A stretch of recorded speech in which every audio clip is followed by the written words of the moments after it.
Mohon ibu bapak sekalian, mohon dikasih. Mohon duduk. Baik. Ibu bapak sekalian mohon duduk. Baik, mohon duduk ibu bapak sekalian. Mohon duduk. Bapak Anies Baswedan.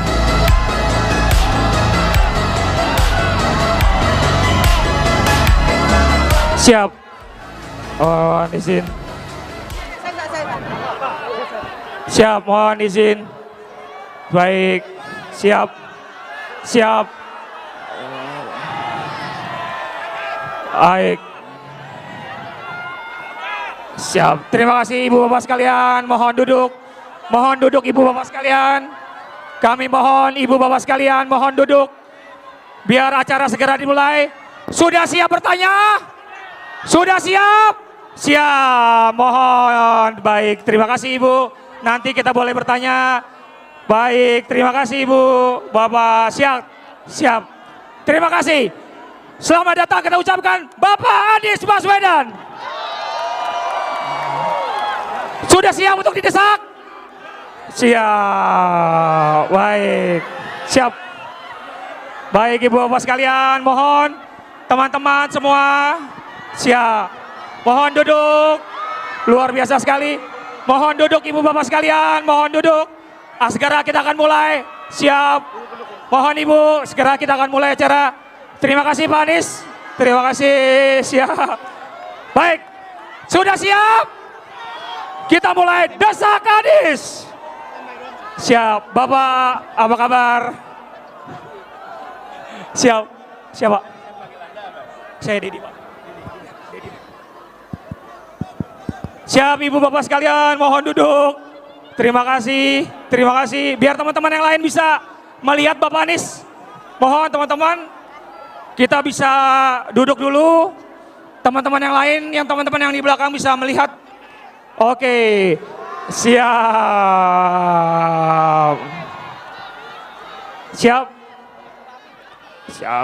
Ya, sudah siap Pak? Baik.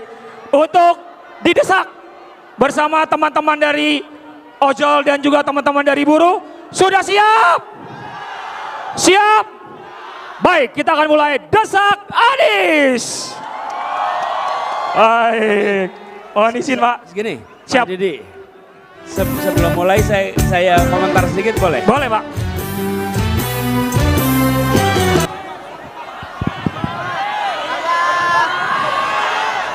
Volumenya kurang keras katanya. Volumenya kurang keras.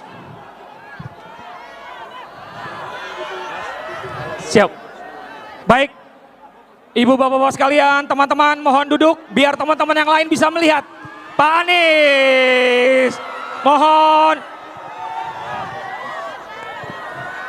teman-teman biar semuanya bisa melihat Pak Anies. Semuanya pengen lihat Pak Anies? Baik, mohon izin teman-teman. Silakan Bapak Ibu, mohon izin biar bisa melihat satu sama lain. Baik, mohon izin. Siap. Ya, mohon duduk. Siap. Baik. Mohon teman-teman bisa duduk. Yes. Terima kasih semuanya. Teman-teman, yes, duduk. Siap. Terima kasih semuanya. Mohon izin buat teman-teman agar duduk biar bisa teman-teman yang di belakang bisa melihat. Siap. Baik, teman-teman duduk. Insya Allah semuanya bisa melihat Pak Anies. Baik, izin teman-teman, izin. Siapa? Sudah siap Pak untuk hari ini didesak Pak bersama teman-teman dari buruh dan ojol. Tepuk tangan dong buat teman-teman buruh dan ojol. Baik teman-teman, mohon teman-teman duduk. Kita nggak akan mulai kalau teman-teman belum duduk, karena biar teman-teman yang lain adil. Baik, teman-teman mohon izin untuk duduk, biar teman-teman yang di belakang bisa melihat Pak Anies juga, agar semuanya bisa adil, bisa melihat semua. Mohon izin Bapak Ibu, ya duduk. Mohon duduk. Mohon Pak, ya duduk. Mohon teman-teman panitia dibantu. Teman-teman di sebelah kiri, biar agar bisa melihat. Siap?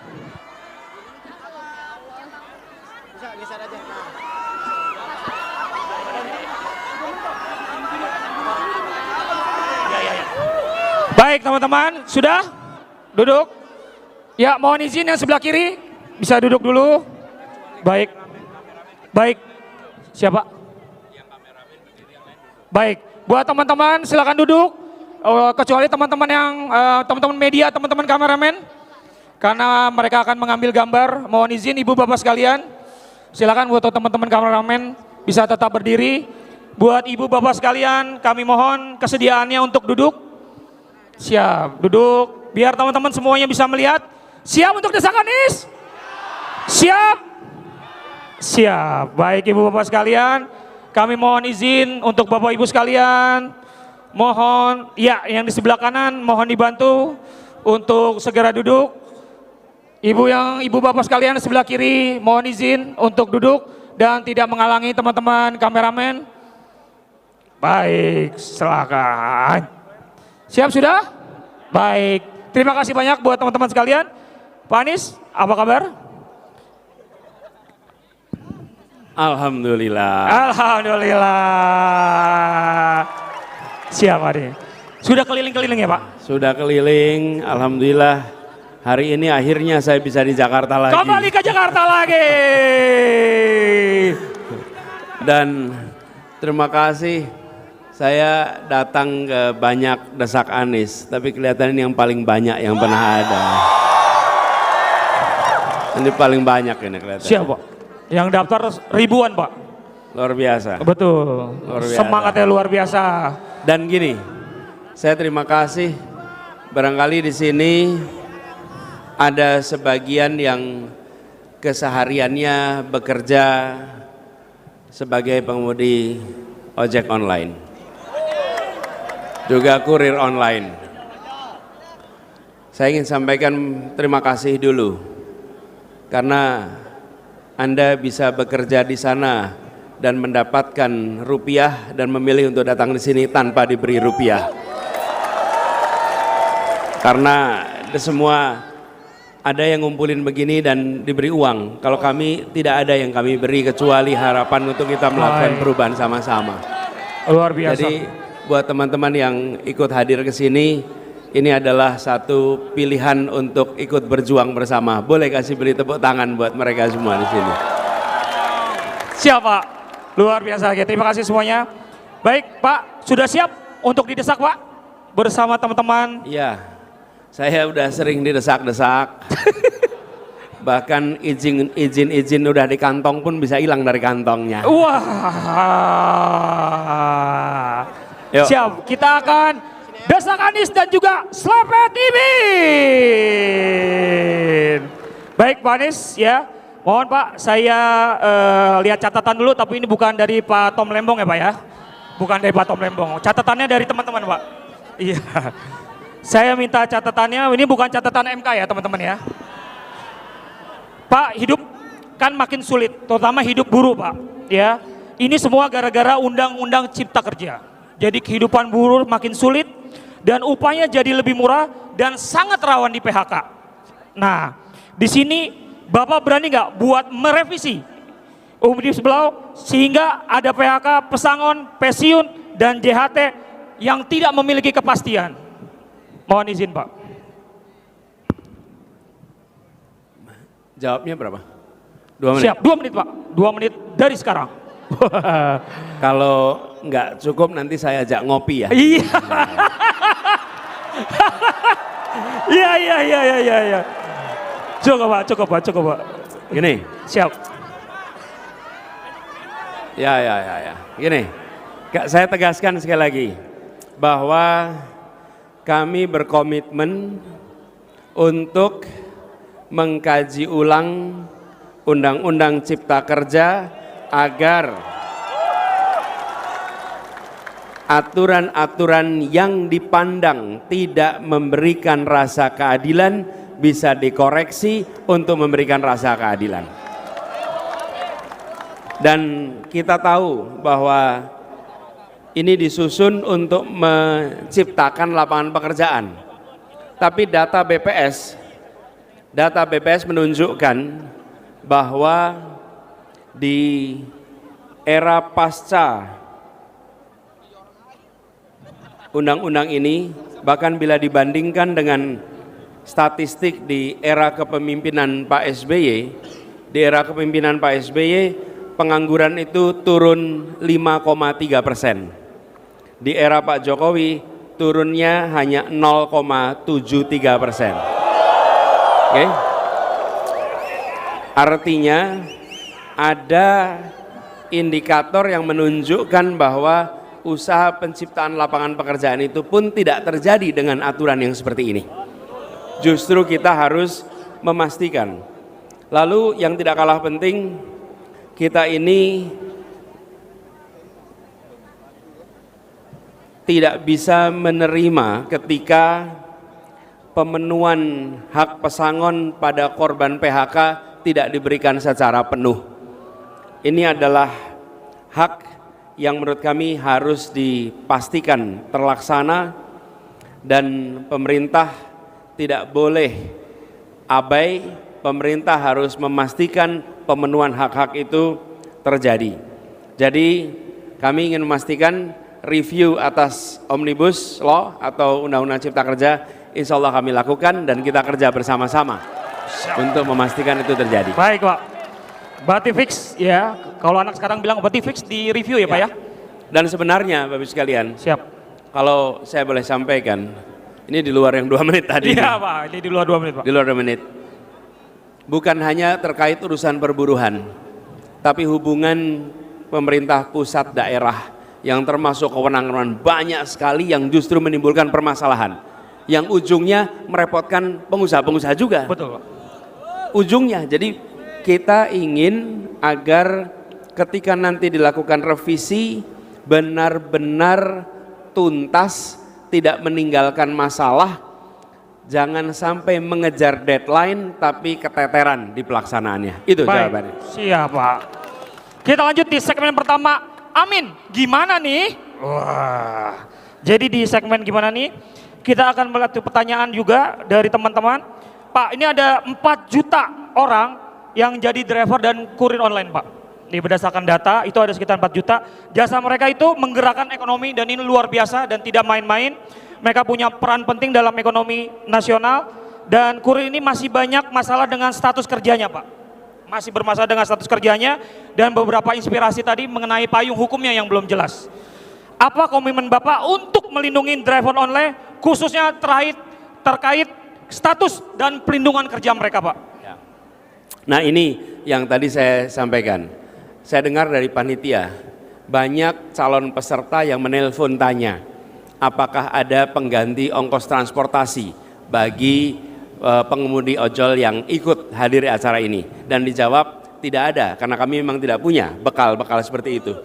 Tapi yang menarik, ketika dengar tidak punya, bukannya tidak datang, tetap datang dan ikut acara ini. Jadi di situ yang saya bilang, saya beri rasa hormat pada teman-teman yang datang. Ya. Begini teman-teman sekalian, kami di dalam mengatur tentang hubungan industrial ingin mengedepankan, dan selalu di masa lalu pun begitu, prinsip keadilan. Prinsip keadilan. Jadi ke depan kami menawarkan kepada semua rekam jejak.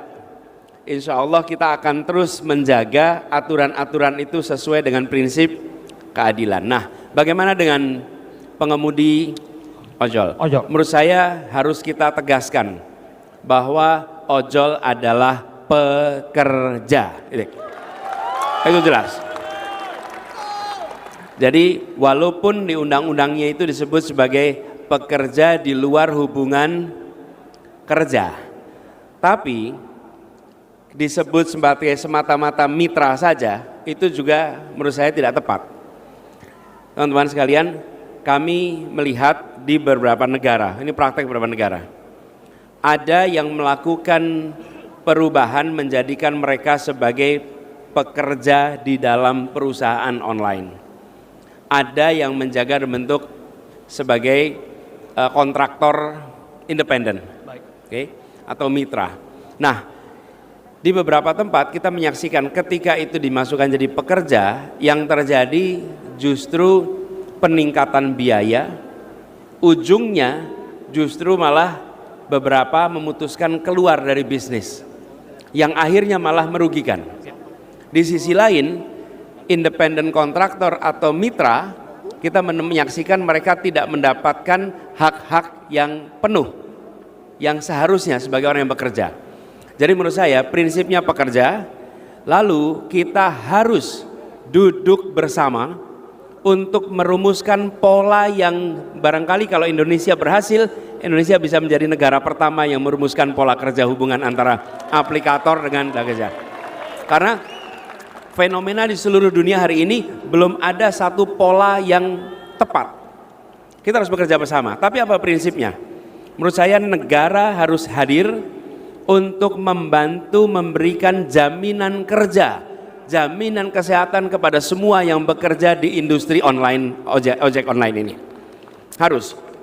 Bahkan kalau dalam catatan kami, semua regulasi yang terkait dengan ini harus disiapkan oleh Kementerian Tenaga Kerja. Kementerian Kerja tidak boleh absen, justru harus hadir dan menyusun regulasi untuk para pekerja online. Lalu yang tidak kalah penting, saya membayangkan dibuatkan semacam BPJS Ketenagakerjaan khusus ojol. Lalu banyak program dari pemerintah seperti subsidi pendidikan, KIP plus KIPK plus akan diberikan pada semua pengemudi ojol yang terlibat di sini. Jadi, Bapak sekalian, ini bagian dari memastikan bahwa kebutuhan kesejahteraan bisa ditingkatkan. Lalu hak-haknya sebagai pekerja harus diberikan. Menurut saya harus boleh ada hak berserikat bagi pekerja ojol. Selama ini tidak ada. Betul, Pak. Lalu pemerintah dan bersama-sama dengan pelaku menyusun standar safety bagi pengemudi ojol.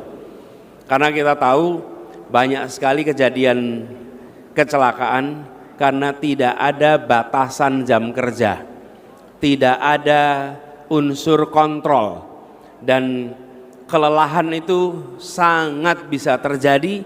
Dan ketika kelelahan terjadi, potensi kecelakaan itu sangat tinggi. Jadi kami melihat ini penting. Yang terakhir barangkali, transparansi tentang imbal hasil atau komisi yang didapat, sehingga kita semua tahu bagaimana dan pengaturannya. Ini menurut saya penting dan pemerintah tidak bisa diam. Ada 4 juta warga negara Indonesia. Dan di lapangan kita menemukan, saya sering mendengar dari apa yang diungkapkan, apa itu di sosial media atau interaksi langsung, sebagian memang menginginkan, cukup banyak menginginkan fleksibilitas. Ada keinginan untuk tetap punya fleksibilitas di sini. Tapi di sisi lain punya keinginan untuk lebih sejahtera. Jadi fleksibilitasnya dijaga, jaminan pekerjaannya diberikan, lalu kemudian ada peningkatan kesejahteraan. Nah, rumusnya kita duduk sama-sama, kita buatkan aturannya, negara tidak absen, negara hadir dan buat regulasinya. Baik. Nanti kalau ada yang ini berpikir, apakah itu mungkin, Pak? Mungkin. Kenapa mungkin? Ketika kami bekerja di Jakarta dulu, kita menyusun itu tanpa dikendalikan oleh siapapun yang raksasa-raksasa di Indonesia. Enggak usah. Kita buat sama-sama menguntungkan, gitu. Baik, negara harus adil, ya Pak ya. Itu dia poin pentingnya. Nah, Pak, pemerintah ini udah bikin upah minimum. Bukan upah layak, tapi upah yang benar-benar minim, Pak. Jadi, upah minimum yang benar-benar minim. Tiap tahun paling naik 1-8%. Padahal biaya lain naik, kontrakan naik, biaya hidup terus naik, kehidupan sehari-hari terus naik, Pak. Tegas aja nih, Pak. Ini tegas aja, Pak. Apa solusi Bapak untuk mengatur pengupahan supaya bisa meningkatkan kesejahteraan buruh? Ya, teman-teman sekalian, perdebatan upah buruh itu menguat di bulan Oktober setiap tahun. Ini semua teman-teman aktivis Serikat Buruh itu merasakan betul setiap Oktober. Apakah kita suka dengan situasi itu? Tidak. Dan tanya juga pengusaha, apakah mereka suka dengan situasi itu? Tidak. Sama-sama tidak suka tapi sama-sama menjalani. Ini kan aneh. Betul tidak? Yang pengusaha kepengen kepastian, yang buruh juga pengen kepastian. Tapi negara seperti membiarkan situasi ini. Betul tidak? Menurut saya kita harus duduk bersama, serius duduk bersama di tingkat kepemimpinan nasional, mengatur ini sehingga tidak setiap tahun menimbulkan ketidakpastian. Dan harus ada turunannya. Jangan UMP tiap tahun terus, sekali UMP terus sepanjang waktu. Tidak boleh. UMP itu pada masuknya aja, sesudahnya naik itu. Betul tidak? Jadi jangan juga kita hanya rame di UMP-nya. Tapi UMP itu kan untuk entry level sebetulnya. Betul, itu masuk. Ya, sesudah itu harusnya mengalami peningkatan. Itu nggak diperhatikan sama negara. Nggak dinaikkan, jaminannya nggak macam-macam itu praktek-praktek seperti itu. Jadi kami melihat satu, duduk bersama buruh, pengusaha, bahwa kita membuat sebuah mekanisme untuk diatur se-Indonesia dan lintas waktu. Baik. Tidak mungkin kita membuat satu aturan untuk semua tempat yang sama. Pasti ujungnya akan ada variasi. Ya. Karena biaya yang berbeda-beda, biaya hidup. Tetapi punya pegangan yang tidak usah tiap tahun kita revisi, tiap tahun kita tarik-menarik. Lalu implikasinya penghitungan upah itu bukan hanya UMP tapi pasca UMP. Sesudah bekerja harus ada peningkatan terus-menerus. Lalu kami membayangkan penghitungan multi years ini melibatkan satu buruh, dua pengusaha, pakar ilmu perburuhan. Lalu yang tidak kalah penting adalah pelibatan dari unsur lintas wilayah. Baik. Jangan hanya buruh dari Jakarta, Surabaya dan sekitarnya, tapi juga di seluruh Indonesia unsur-unsur dimasukkan sehingga hasilnya mencerminkan kondisi ke seluruh Indonesia. Lalu dipastikan bahwa dia bisa memenuhi kebutuhan yang cukup untuk merasakan kesejahteraan. Gitu kira-kira. Baik Pak. Berarti ini komitmen Pak ya, bahwa upah minimum ketika nanti Bapak terpilih ada peningkatan, bukan hanya sekedar janji-janji aja ya Pak ya. Oh yes. Tepuk tangan dong untuk Pak Adis dong. Ini komitmen yang kita pegang bersama, setuju?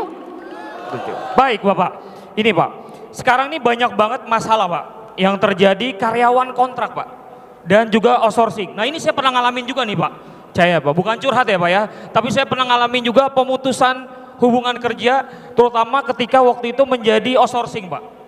Jadi outsourcing ini adalah mayoritas pekerja informal sekitar 70% Pak, dari data yang kita punya. Nah konkret aja nih Pak, gimana Bapak mau nyelesain masalah kontrak dan outsourcing Pak? Seperti apa Pak? Konkret aja. Gini, persoalan pekerja outsourcing ini salah satu permasalahan bukti bahwa Omnibus Law ini bermasalah. Ini bermasalah. Ini salah satu buktinya.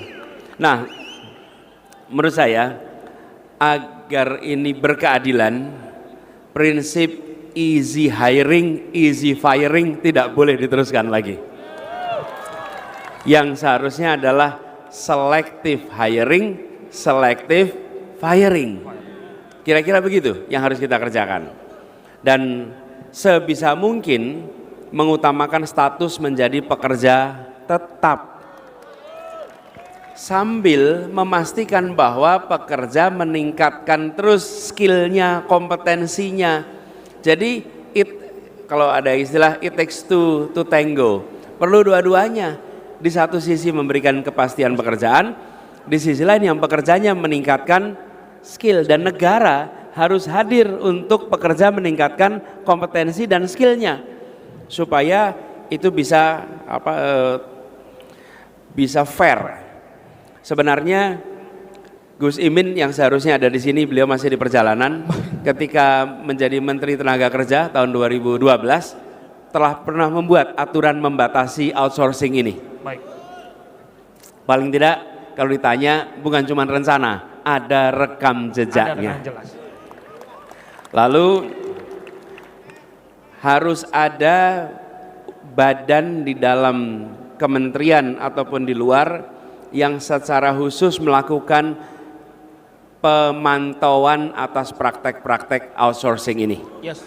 untuk memastikan bahwa ada tunjangan, ada pemenuhan hak-haknya dengan baik, tidak bisa PHK semaunya, dan seluruh kewajiban yang harus ditunaikan perusahaan itu terlaksana. Jadi kami melihat praktek ini bukan praktek yang patut diteruskan. Lalu ke depan lagi-lagi kita ingin melibatkan serikat buruh, pakar, lintas bidang, pengusaha untuk mengatur praktek outsourcing yang baik, Baik. praktek outsourcing yang fair. Jadi bukan outsourcing itu selalu bermasalah, tidak, tapi praktek outsourcing yang tidak fair, yang tidak memberikan manfaat yang setara bagi kedua belah pihak, gitu. Baik Pak. Berarti juga memang sekali lagi negara memang harus hadir. Salah satu mengenai peningkatan kompetensi ya Pak ya. Itu komitmen dari Pak Anies bahwa bentuknya juga pelatihan ya Pak untuk para karyawan dan juga para teman-teman kita yang bekerja di sektor formal yang jumlahnya 70%.